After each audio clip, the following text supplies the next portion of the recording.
നമസ്കാരം. രാജ്യത്തുടനീളം ഇലക്ട്രിക് വാഹനങ്ങൾ ജനപ്രീതി നേടിക്കഴിഞ്ഞു. പ്രത്യേകിച്ച് മലയാളികൾ നെഞ്ചിലേറ്റി കഴിഞ്ഞു. 106 രൂപ മുടക്കി 1 ലിറ്റർ പെട്രോൾ അടിച്ച് നഗരം ചുറ്റുന്നതിലും എത്രയോ മടങ്ങ് ലാഭമാണ് ബാറ്ററി വാഹനങ്ങളെന്ന് കൃത്യമായി മനസ്സിലാക്കാൻ മലയാളിക്കായിട്ടുണ്ട്. ഇപ്പോൾ ഉപയോഗിക്കുന്ന പെട്രോൾ ഡീസൽ കാറുകൾ കൊടുത്ത് വാങ്ങിയാലോ എന്ന് ചിന്തിക്കുന്നവരും ഏറെയാണ്. പക്ഷേ ഈ ഒരു തീരുമാനം ആലോചിക്കുമ്പോൾ തന്നെ വിട്ടുകളഞ്ഞേക്കാം എന്ന് തോന്നുന്ന വാർത്തയാണ് ഇപ്പോൾ പുറത്തു വരുന്നത്.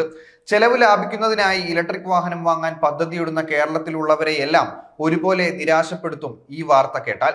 പുതിയ നിയന്ത്രണം അനുസരിച്ച് രാത്രിയിൽ ഇലക്ട്രിക് വാഹനം ചാർജ് ചെയ്യുന്നതിന് കൂടുതൽ ചെലവ് വരുമെന്നാണ് അറിയാൻ കഴിയുന്നത്. ഇലക്ട്രിക് വാഹനങ്ങൾക്കുള്ള ടൈം ഓഫ് ഡേ, അതായത് TOD ബില്ലിംഗ് പരിഷ്കരിച്ച് കേരള സംസ്ഥാന വൈദ്യുതി നിയന്ത്രണ കമ്മീഷൻ പുതിയ നിയന്ത്രണങ്ങൾ പുറപ്പെടുവിച്ചിരിക്കുകയാണ്. ഇതനുസരിച്ച് രാത്രിയിൽ EVകൾ ചാർജ് ചെയ്യുന്നതിന് 30% അധിക ചെലവ് വരും. സംസ്ഥാന വൈദ്യുതി നിയന്ത്രണ കമ്മീഷൻ ചാർജിംഗ് പ്രക്രിയ 2 സമയ മേഖലകളായി തിരിച്ച് ഉത്തരവായതാണ് ശ്രദ്ധേയം. ഇതിൽ സോളാർ പീരീഡ് എന്ന് വിളിക്കുന്ന ആദ്യ സമയ മേഖല രാവിലെ 9-നും വൈകുന്നേരം 4-നും ഇടയിലാണ്. ഈ സമയത്ത് പബ്ലിക് ചാർജിംഗ് ഉപയോഗിക്കുന്ന ഇലക്ട്രിക് വാഹന ഉപഭോക്താക്കളിൽ നിന്നും സ്റ്റാൻഡേർഡ് നിരക്കുകളേക്കാൾ 30% ബിൽ ഈടാക്കും. രണ്ടാമത്തേത് നോൺ സോളാർ പീരീഡ് എന്ന് വിളിക്കപ്പെടുന്നതാണ്. ഇതിൽ വൈകുന്നേരം 4-നും രാവിലെ 9-നും ഇടയിൽ ഇലക്ട്രിക് വാഹനം ചാർജ് ചെയ്യുകയാണെങ്കിൽ സ്റ്റാൻഡേർഡ് താരിഫ് നിരക്കിനേക്കാൾ 30% കൂടുതൽ നൽകേണ്ടി വരും.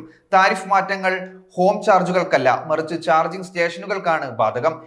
ചാർജിംഗ് സ്റ്റേഷനുകളുടെ പ്രവർത്തനത്തെക്കുറിച്ചുള്ള പുതിയ മാർഗനിർദ്ദേശങ്ങൾ കേന്ദ്ര സർക്കാർ പുറത്തിറക്കിയതിനെ തുടർന്നാണ് റെഗുലേറ്ററി കമ്മീഷൻ നിരക്കുകൾ പരിഷ്കരിക്കാൻ തീരുമാനിച്ചിരിക്കുന്നത്. നിലവിൽ കേരളത്തിൽ 3 സോണുകളാണ് TOD ബില്ലിംഗിനായുള്ളത്.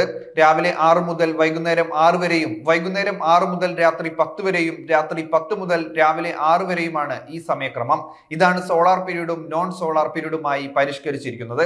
സ്റ്റാൻഡേർഡ് നിരക്കിൽ വാഹനം ചാർജ് ചെയ്യാൻ 100 ചെലവഴിച്ചാൽ സോളാർ പീരീഡിൽ അത് 70 രൂപയായി കുറയും. അതുപോലെ നോൺ സോളാർ പീരീഡിൽ അത് രാത്രിയിൽ ഒരു ഇലക്ട്രിക് വാഹനം ചാർജ് ചെയ്യുന്നതിന് സ്റ്റാൻഡേർഡ് താരിഫ് നിരക്കിനേക്കാൾ 30% അല്ലെങ്കിൽ 130 രൂപ അധികം മുടക്കേണ്ടതായും വരും. രാത്രിയിൽ ഇലക്ട്രിക് വാഹനങ്ങൾ ചാർജ് ചെയ്യുന്നതിന് നിരുത്സാഹപ്പെടുത്താനും സോളാർ പീരീഡ് ഉപയോഗിക്കാനുമാണ് ഈ നീക്കം. നിലവിൽ സൗരോർജം ഉപയോഗിക്കുന്ന ചാർജിംഗ് സ്റ്റേഷനുകൾ കൂടുതൽ ഫലപ്രദമായി പ്രവർത്തിക്കുന്നത് പകൽ സമയത്താണ്.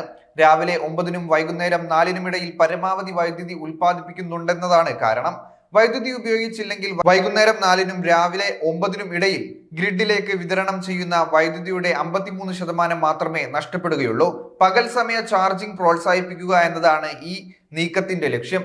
എങ്കിലും മിക്ക ഉപഭോക്താക്കളും പകൽ സമയത്ത് ഇലക്ട്രിക് വാഹനങ്ങളുമായി ജോലിക്കോ പുറത്തോ പോകുന്നതിനാൽ പുതിയ തീരുമാനം തിരിച്ചടിയാവും. പൊതുവെ പകൽ സമയത്തെ കറക്കമെല്ലാം കഴിഞ്ഞ ആളുകൾ രാത്രിയിലാണ് EVകൾ ചാർജ് ചെയ്യുന്നത്.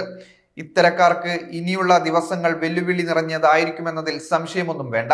എന്നാൽ പകൽ ചാർജ് ചെയ്യാൻ അവസരം ലഭിക്കുന്നവർക്ക് സോളാർ പീരീഡിലെ ഇളവ് പരമാവധി പ്രയോജനപ്പെടുത്താൻ കഴിയും.